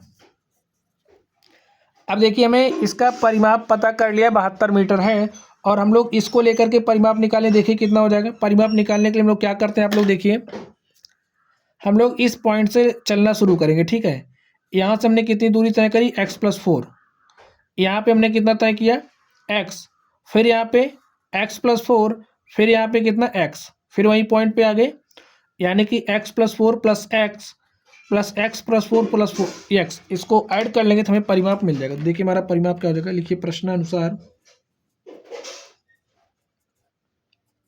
प्रश्नानुसार क्या हो जाएगा, आयत का परिमाप क्या हो जाएगा, X+4 plus X+4 plus X is equal to परिमाप कितना, देखिए 72 मीटर। देखिए स्टूडेंट्स, परिमाप का फॉर्मूला नहीं याद है तो आप लोग ऐसे कर सकते हो, इस पॉइंट से आप लोग चलना शुरू करिए, ऐसे ऐसे पूरा चल लीजिए, यहाँ पे आ जाइए, जितनी दूरी आपने चली सारी दूरी को आप ऐड कर लो तो हमें परिमाप मिल जाता है। ऐड करिए, देखिए x x x x 4x हो गया, यहाँ पे 4 और 4 8 हो गया। अब यहाँ से 4x इक्वल टू क्या हो जाएगा, 72 माइनस 8 हो जाएगा। तो 72 में से 8 घटा दीजिए, 12 में से 8 घटाइए, कितना हो जाएगा 4, और यहाँ पे क्या बचेगा 6। 4x बराबर हमारे पास 64 आ गया, तो x बराबर कितना हो जाएगा, x बराबर देखिए कितना हो जाएगा, 4 1 के 4, 2 6 और 4 6 24। हमारे पास x इक्वल टू 16 आ गया, यानी कि जो आयताकार बाग है उसकी हमारे पास चौड़ाई कितनी आ गई, 16 मीटर, और उसकी लंबाई की बात करें तो x+4 यानी कि 16 + 4 बराबर क्या हो जाएगा, 20 मीटर। तो लिखिए, बाकी बीमाएं बतानी थी, तो बीमाएं इसकी क्या है, लंबाई और चौड़ाई, तो लिख दीजिए,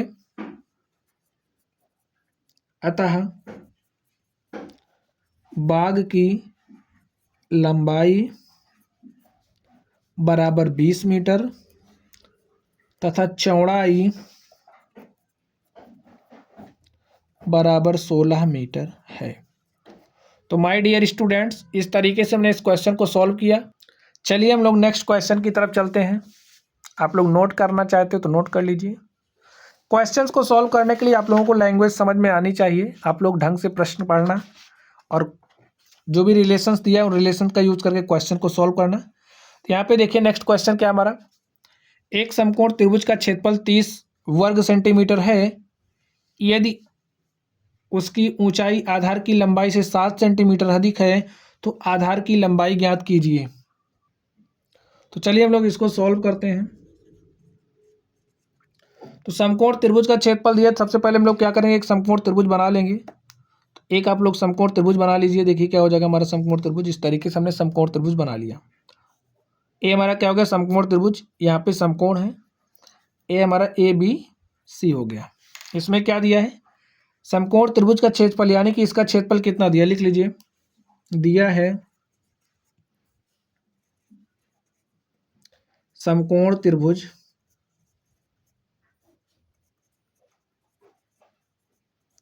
ABC क्षेत्रफल बराबर 30 वर्ग सेंटीमीटर, हमें इतना दिया है। यदि उसकी ऊंचाई, यानी कि ए इसकी ऊंचाई है, आधार की लंबाई से 7 सेंटीमीटर अधिक है, आधार की लंबाई ए है, अगर ए हमारा x है तो ए 7 सेंटीमीटर अधिक है, यानी कि कितना हो जाएगा x+7। आप लोग समझ गए। अगर ए हमारा x है तो ऊंचाई कितनी हो जाएगी x+7। और देखिए हमें क्या बताना है, आधार की लंबाई, हमें यही लंबाई बतानी है, x का वैल्यू बताना है। तो हमें त्रिभुज का क्षेत्रफल दिया है, तो समकोण त्रिभुज का क्षेत्रफल क्या होता है आप लोग बताइए। समकोण त्रिभुज का क्षेत्रफल का फॉर्मूला होता है 1/2 गुणे आधार और गुणे हमारी क्या होती है ऊंचाई। इस फॉर्मूले को आप लोग याद रखना। अगर हमारे पास कोई भी समकोण त्रिभुज दिया है तो समकोण त्रिभुज का जो क्षेत्रफल होता है 1/2 आधार गुणे ऊंचाई होती है। तो समकोण त्रिभुज का क्षेत्रफल देखिए हमें दिया है, कितना दिया है 30 सेंटीमीटर स्क्वायर दिया है। 30 यहाँ पे राइट कर लो, यहाँ पे क्या हो जाएगा 1/2। आधार कितना दिया है x, ऊंचाई कितना है x+7। हल कर लो। देखिए a2 इधर भाग के साथ और इधर आएगा गुणे के साथ हो जाएगा, तो हमारे पास 30 × 2 हो जाएगा। और यहाँ पे क्या हो जाएगा x इंटू में x+7।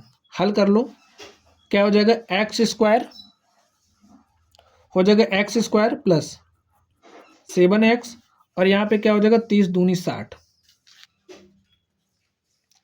और यहाँ से देखिए क्या हो जाएगा, इसको आप इस तरफ लेकर के आइए, x² प्लस 7x माइनस 60, और यहाँ पे क्या बचा 0। इसको लिखिए x² plus 7x minus 60 is equal to 0। अब स्टूडेंट्स यहाँ पे हमारे पास एक द्विघात समीकरण बन चुका है, हम लोग इसको हल करेंगे। तो चलिए हम लोग इसको सॉल्व करते हैं।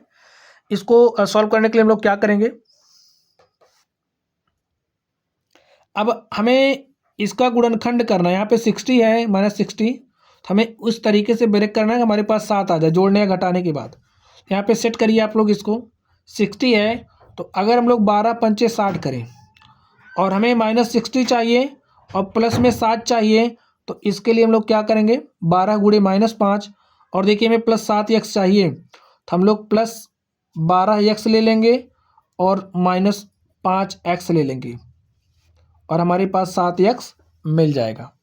तो अब हम लोग 7x के स्थान पे ही रख देंगे, तो यहाँ पे रख दीजिए x² plus 12x minus 5x minus 60 is equal to 0। हम लोग इसका गुणनखंड कर लीजिए, आप लोग गुणनखंड करना जानते ही होंगे। कॉमन करिए, देखिए क्या कॉमन हो जा रहा है। हमने x कॉमन किया तो हमारे पास x+12 बचा। हमने यहाँ से कॉमन किया क्या -5 हमने कॉमन किया, तो यहाँ पे बचा x, माइनस हमने 5 कॉमन कर लिया तो यहाँ पे क्या बचेगा +12 इज इक्वल टू 0। x+12 दोनों तरफ कॉमन है, कॉमन कर लीजिए x+12, और यहाँ पे बचेगा x - 5 इज इक्वल टू 0। इस तरीके से हो जाएगा। यहाँ पे देखिए if x+12 is equal to 0 तो x इज इक्वल टू -12 हो जाएगा। और यहाँ से देखिए x - 5 इज इक्वल टू 0 तो x बराबर क्या हो जाएगा 5 हो जाएगा। तो यहाँ से हमारे पास x की वैल्यू क्या आ गई 5 आ गई। देखिए ये हमारी दूरी है, ऋणात्मक नहीं हो सकती, तो ये वैल्यू हमारी नहीं होगी। हमारा x इज इक्वल टू 5 यही क्या हो जाएगा सॉल्यूशन हो जाएगा। देखिए दूरी ऋणात्मक नहीं होती तो हमारा ऋणात्मक नहीं हो सकता, यहाँ पे हमारा ऋणात्मक नहीं हो सकता। तो हमारा सॉल्यूशन क्या होगा x इज इक्वल टू 5। यहाँ पे आप लोग x इज इक्वल टू 5 रख दीजिए, तो हमारे पास x बराबर 5 आ गया। तो x बराबर 5 यहाँ पे रखेंगे तो ऊंचाई 12 आ जाएगी। तो हमें क्या बताना था, हमें आधार की लंबाई बतानी थी। तो आधार की लंबाई हमारे पास क्या आ गया x इज इक्वल टू 5। लिखिए अतः आधार की लंबाई बराबर 5 सेंटीमीटर में, तो सेंटीमीटर में आ जाएगा 5 सेंटीमीटर। ऊंचाई भी लिख लीजिए, ऊंचाई इज इक्वल टू 12 सेंटीमीटर। तो माय डियर स्टूडेंट, इस तरीके से हमने इस क्वेश्चन को सॉल्व किया। चलिए हम लोग नेक्स्ट क्वेश्चन की तरफ चलते हैं और उसको भी हल कर लेते हैं। देखिए हमारे पास नेक्स्ट क्वेश्चन क्या है, दो संख्याओं का अंतर 26 है और एक संख्या दूसरी संख्या की 3 गुनी है, उन्हें ज्ञात कीजिए। तो देखिए हमारे पास ये पहली संख्या हमारी समझिए हो गया, ये हमारी दूसरी संख्या हो गई।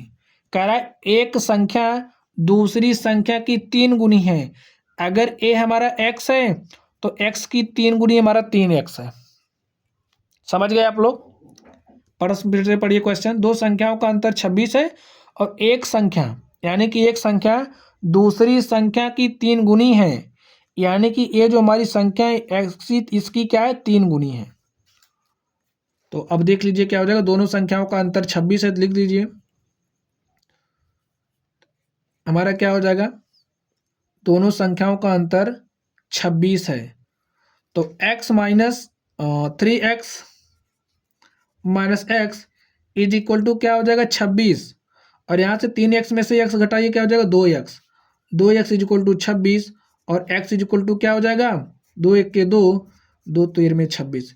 x इज इक्वल टू हमारे पास 13 आ गया, यानी कि जो हमारी पहली संख्या है वो क्या आ गई 13, और a वाली जो हमारी संख्या है 3 गुणे 13 यानी कि कितना हो जाएगा 13 तिया 39। तो देखिए स्टूडेंट्स हमारे पास क्या आ गया, लिख लीजिए। अतः पहली संख्या या फिर एक संख्या 13 व दूसरी संख्या 39 है। तो आप लोग विधिवत ढंग से मान के लिख लेना। माना पहली संख्या है x, दूसरी संख्या x की 3 गुनी यानी कि 3x है। प्रश्नानुसार 3x minus x is equal to 26 क्योंकि दिया है, और इसको हम लोग सॉल्व करेंगे तो हमारे पास ऐसा आ जाएगा। तो आप लोग अब सॉल्व करना सीख ही गए होंगे, कैसे लिखना है आप लोगों को ये भी पता हो गया होगा। तो चलिए हम लोग नेक्स्ट क्वेश्चन की तरफ चलते हैं। नेक्स्ट क्वेश्चन देखते हैं क्या है। देखिए क्वेश्चन क्या कहा जा रहा है।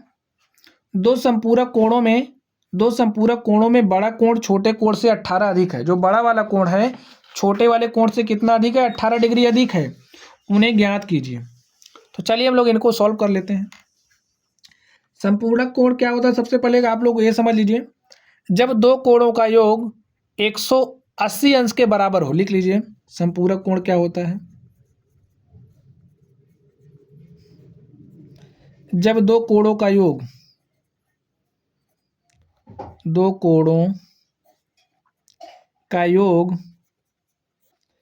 180 अंश के बराबर हो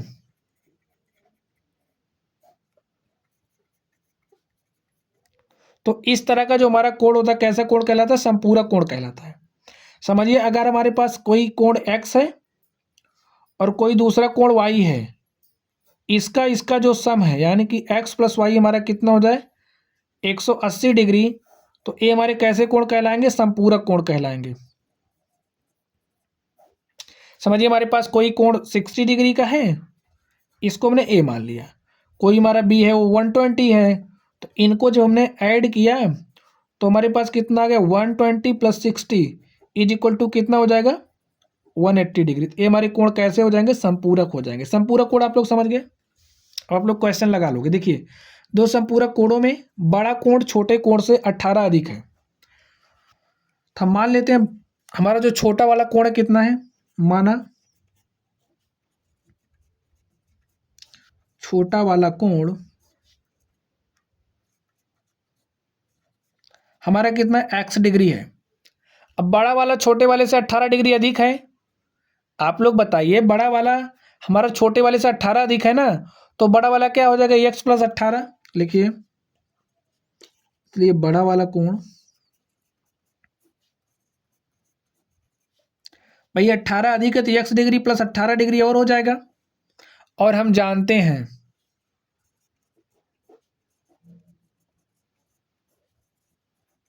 क्या जानते हैं, दो संपूरक कोणों का मान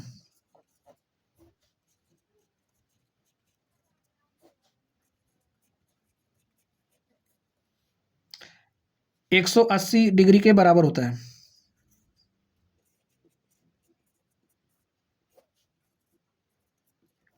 और दो संपूरक कोण में बड़ा कोण छोटे कोण से 18 डिग्री अधिक है, तो यानी कि दोनों कोण हमारे कैसे हैं संपूरक हैं। तो प्रश्नानुसार क्या हो जाएगा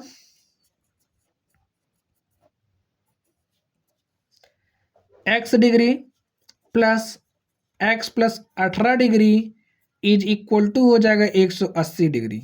यहां से x कितना हो जाएगा 2x, और यहाँ से देखिए 18 डिग्री इधर आएगा, तो 180 माइनस 18 घटा दीजिए, देखिए क्या हो जाएगा, 10 में से 8 घटाइएगा 2 हो जाएगा, यहाँ पे बचा 7, 7 में से 1 घटाएंगे 6, यहाँ पे हो जाएगा 1। तो हमारे पास 2x डिग्री कितना आ गया 162, तो x डिग्री इक्वल टू क्या हो जाएगा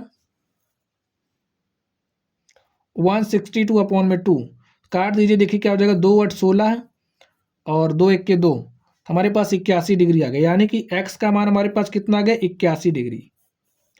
छोटा वाला कोण हमारे पास 81 डिग्री आ गया है, तो बड़ा वाला कोण क्या हो जाएगा, लिखिए ये हमारा छोटा वाला कोण है, इसलिए बड़ा कोण क्या हो जाएगा x प्लस 18 था ना, x डिग्री प्लस 18 डिग्री, तो x डिग्री का वैल्यू कितना आ गया 81 डिग्री, और 81 में 18 जोड़ दो, तो 81 और 10 91, और 91 8 99 डिग्री, तो बड़ा वाला कोण कितना आ गया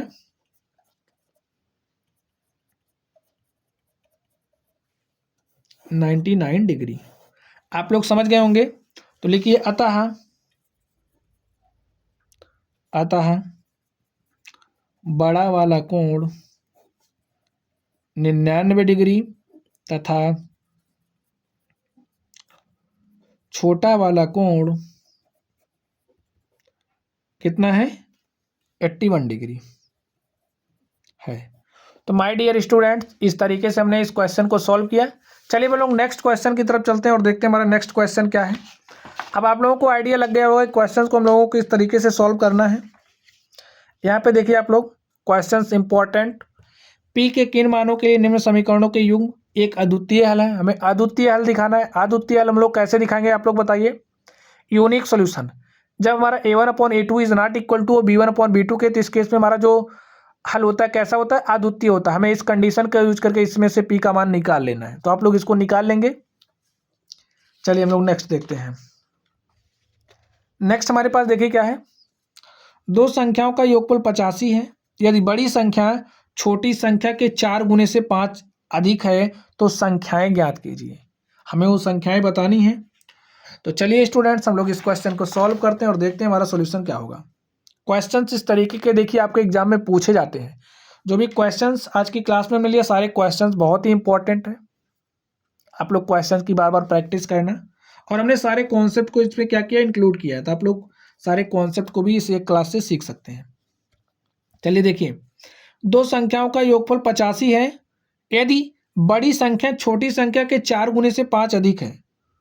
चलिए मान ले रहे हैं हमारी पहली संख्या n1 है, दूसरी संख्या क्या है n2 है। आप लोग मान ले रहे हैं, मान ले रहे हैं पहली n1 है दूसरी n2 है। समझने के लिए लीजिए क्या कह रहा, यदि बड़ी संख्या छोटी संख्या के 4 गुने से 5 अधिक है, तो ये हम मान लिया हमारी छोटी संख्या है। अब छोटी संख्या का 4 गुना क्या हो जाएगा 4x हो जाएगा। छोटी संख्या का 4 गुना तो 4x हो जाएगा, और 4 गुने से कितना अधिक है 5। देखिए बन गया, हमारी दूसरी संख्या आ गई। तो ऐसे आपको सेट करना है। अब मान लीजिए, माना हमारी जो छोटी संख्या है, माना छोटी संख्या बराबर x तथा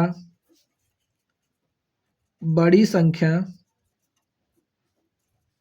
बराबर क्या हो जाएगी 4x + 5।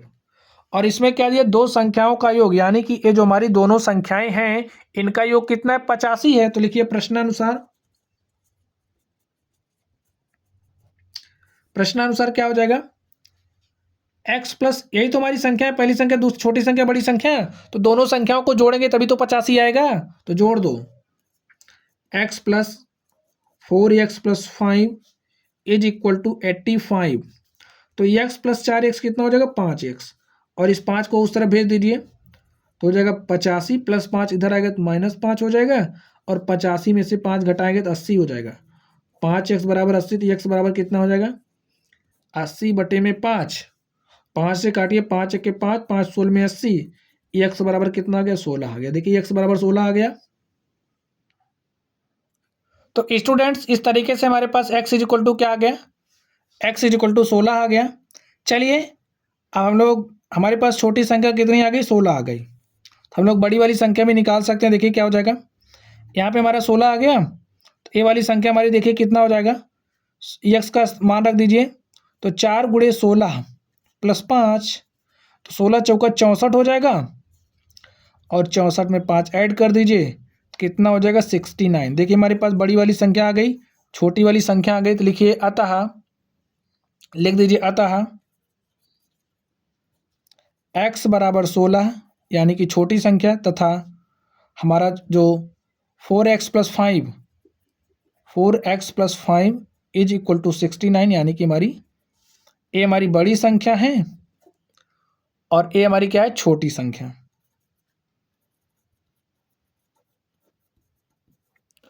तो स्टूडेंट्स इस तरीके से हमने इस क्वेश्चन को सॉल्व कर लिया। आप लोग लिखिए अतः छोटी संख्या हमारी 16 है तथा बड़ी संख्या क्या है, 69 है। तो माय डियर स्टूडेंट्स इस तरीके से हमने इस क्वेश्चन को सॉल्व किया। चलिए यहाँ पर देखिए कुछ क्वेश्चंस और भी आप लोग इन क्वेश्चंस को सॉल्व करना। अगर आप लोगों को कोई भी डाउट हो तो आप लोग कमेंट बॉक्स में कमेंट करना। वीडियो पसंद आए तो वीडियो को लाइक करिएगा और चैनल पर नए हो तो चैनल को सब्सक्राइब करिएगा। तो चलिए गाइज आप लोग पढ़ते रहिए। और हाँ, अगर आप लोगों को कोई भी डाउट हो तो आप लोग कमेंट बॉक्स में कमेंट करना है। जो क्वेश्चंस यहाँ पर मैंने लिखे हैं मैंने सारे क्वेश्चन सॉल्व करवा दूंगा। वैसे भी आप लोग सारे क्वेश्चन कर ही ले जाएंगे। तो चलिए गाइज आप लोग पढ़ते रहिए। Thank you.